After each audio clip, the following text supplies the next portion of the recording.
memberikan penggambaran visual yang bukan keadaan sebenarnya, hanya penggambaran saja bagaimana Samuel kemudian memilih di antara banyak saudara-saudara Daud, anak Isai, kemudian dia mencoba untuk menyelami isi hati Tuhan, manakah orang yang Tuhan pilih menggantikan Saul, maka didapatinya Daud yang jauh berbeda secara tampilan dengan saudara-saudaranya, termasuk dengan Raja Saul pada waktu itu.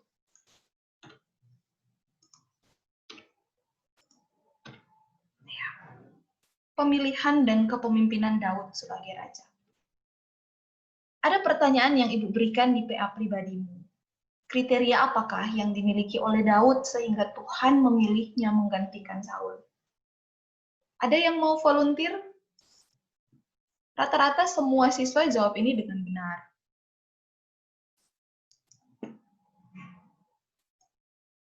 Ya. Bianca mau kasih satu kata kunci? Libby?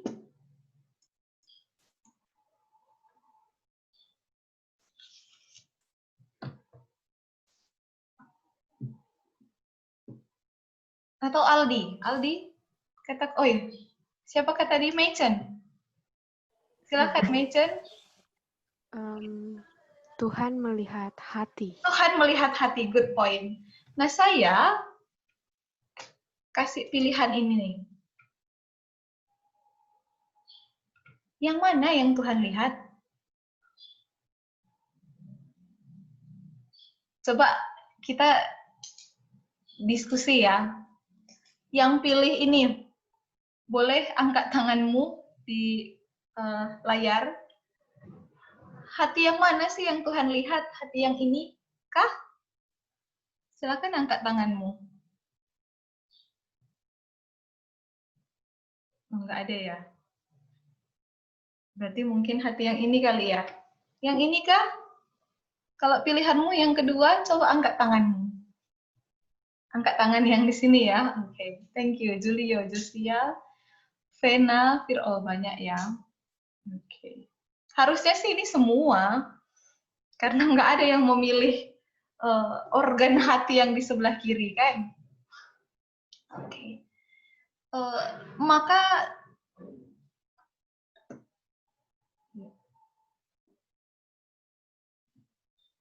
Ibu perlu memberikan beberapa catatannya, tunggu sebentar.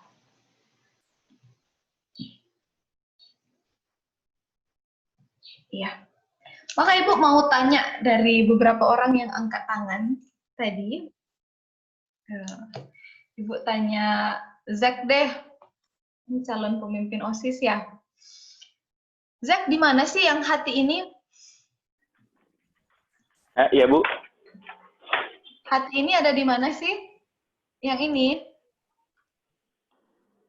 Kalau ini ada di mana ya? Di mana ya? Tunggu, Bu. Masih menganalisa, Bu. Masih menganalisa ya.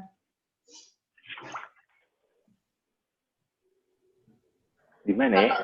Di dalam dirimu, kira-kira hati yang ini tuh ada di mana posisinya? Kalau ini jelas ya?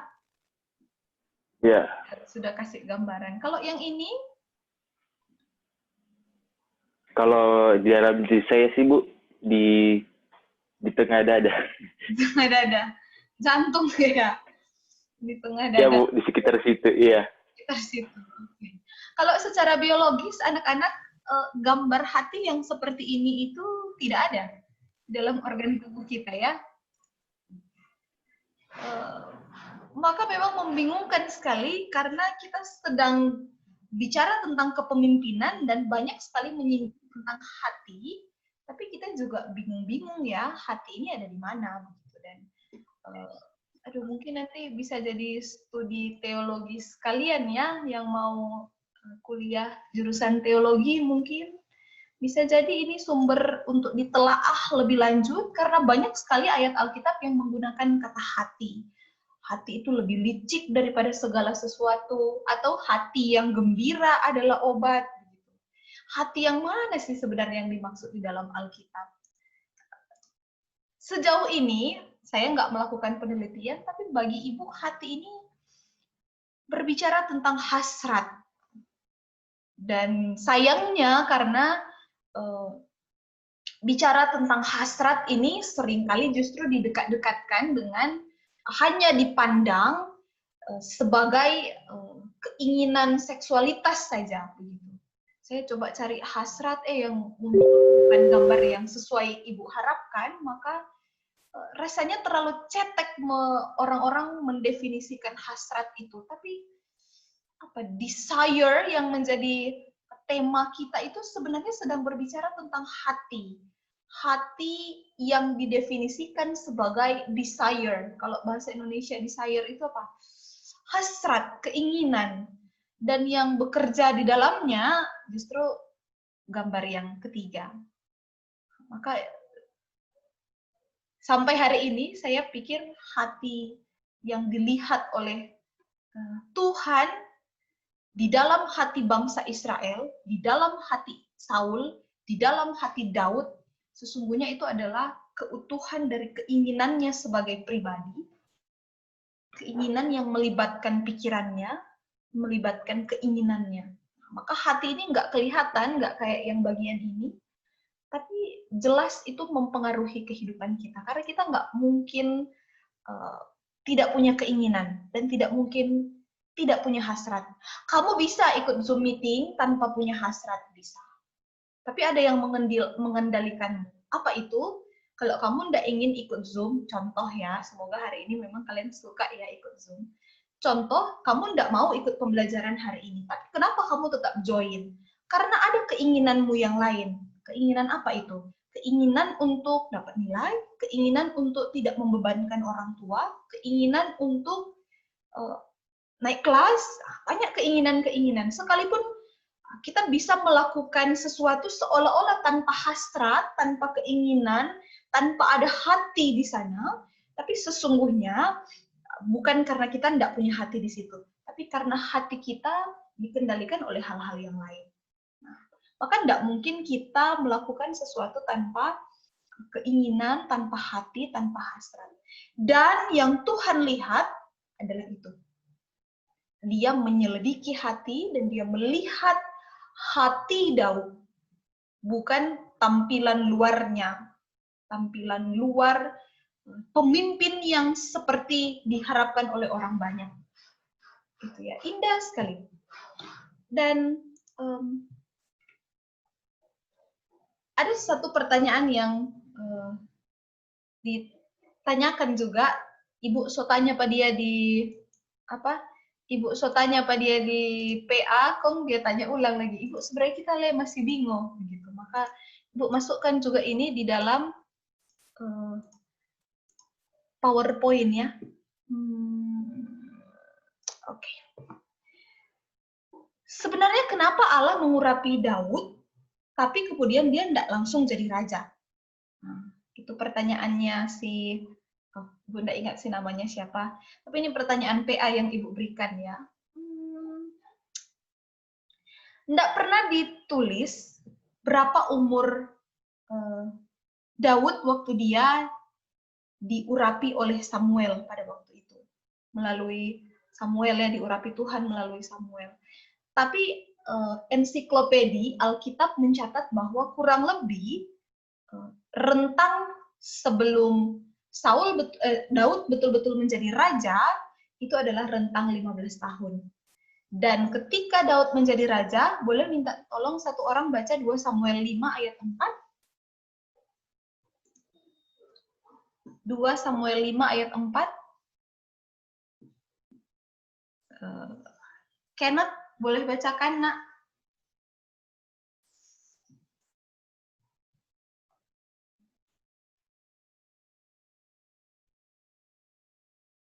Halo, Kenneth? Oke. Rafael Lantang.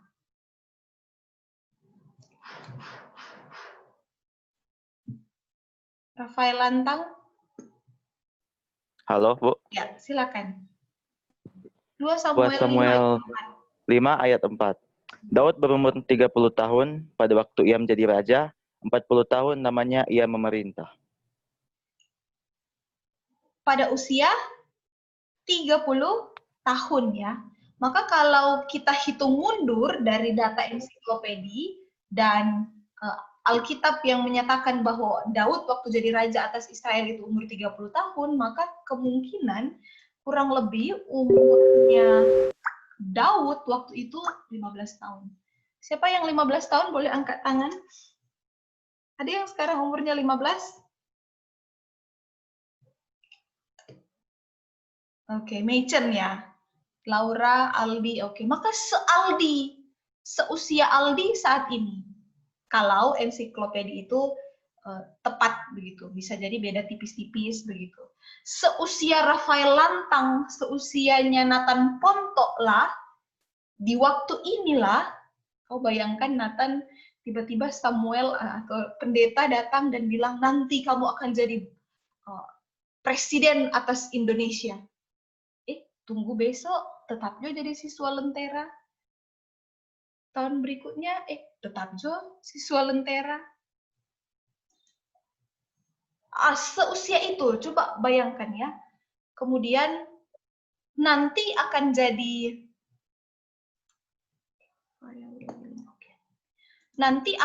raja 15 tahun kemudian. Ketika Nathan Pontok umur 30 tahun, waktu Aldi umur 30 tahun, waktu Rafael umur 30 tahun, itu bukan waktu yang lama. Bukan waktu yang sedikit ya. Apa yang terjadi?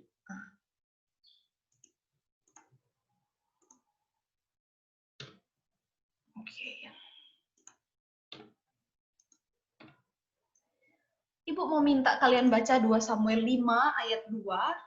Sepertinya saya harus menunjuk. Ibu mau tunjuk Feraya. Boleh bacakan 2 Samuel 5 ayat 2. Bukan membacakan, melengkapi ya. Jadi ibu akan baca, kemudian Feraya yang melengkapi poin-poin yang kosong.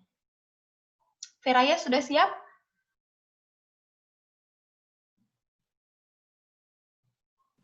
Siap. Telah lama, 2 Samuel 5 ayat 2, telah lama, ini perkataan orang Israel. Ketika Saul memerintah atas kami, kata apa di sana? Engkaulah yang memimpin segala gerakan orang Israel. Dan Tuhan telah berfirman kepadamu, engkaulah yang harus menggembalakan umatku Israel. Dan engkaulah yang menjadi raja atas Israel. Thank you, Kayla.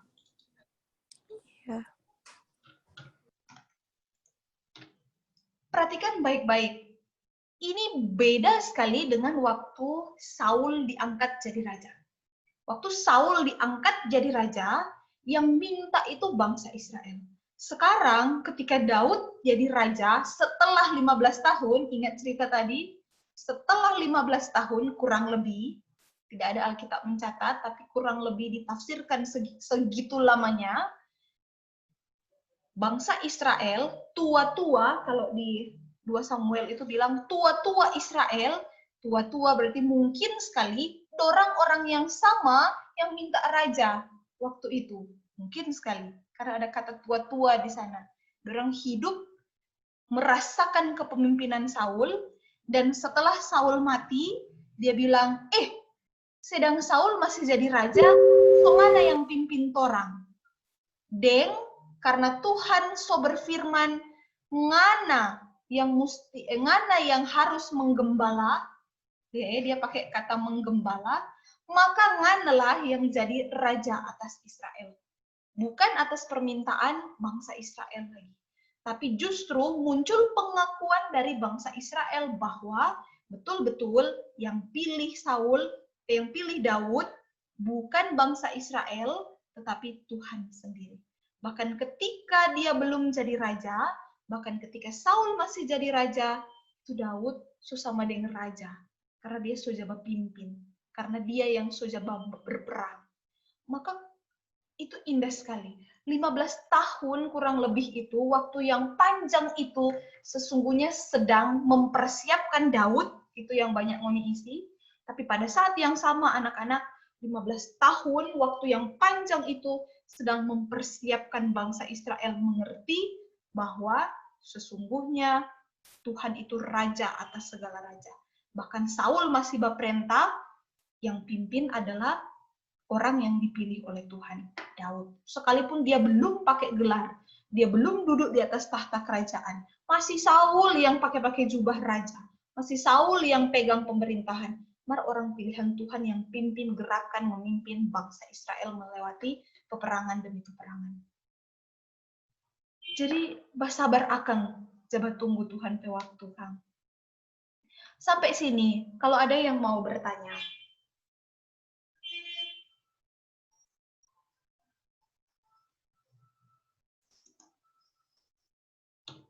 Ya.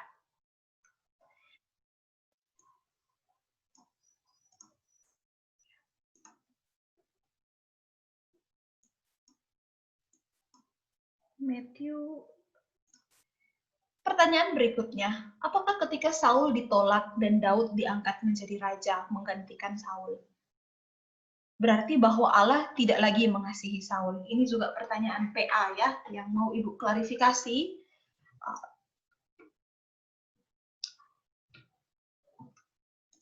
Anak-anak, kalau kamu punya pertanyaan, kita bisa gunakan kolom chat juga ya, sambil menunggu. Oke.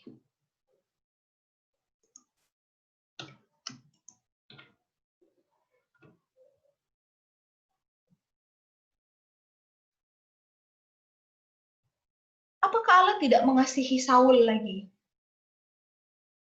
Waktu dia menolak. 1 Samuel 20 ayat 16. Boleh minta Ibu minta Kanaya untuk bacakan. 1 Samuel 20 ayat 16.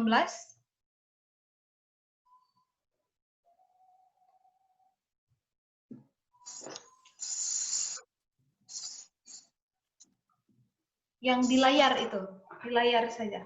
1 Samuel 20 ayat 16. 20 ayat 16. Janganlah nama Yonatan terhapus dari keturunan Daud, melainkan kiranya Tuhan menuntut balas daripada musuh-musuh Daud. Ini adalah percakapan Yonatan dan Daud. Yonatan itu anak siapa teh? Anak Saul ya. Yonatan itu anak Saul. Dan kemudian Yonatan dan Saul mengikat perjanjian. Jangan kesiang nama Yonatan itu terhapus dari keturunan Daud. Ini adalah janji tentang eksistensi keturunan.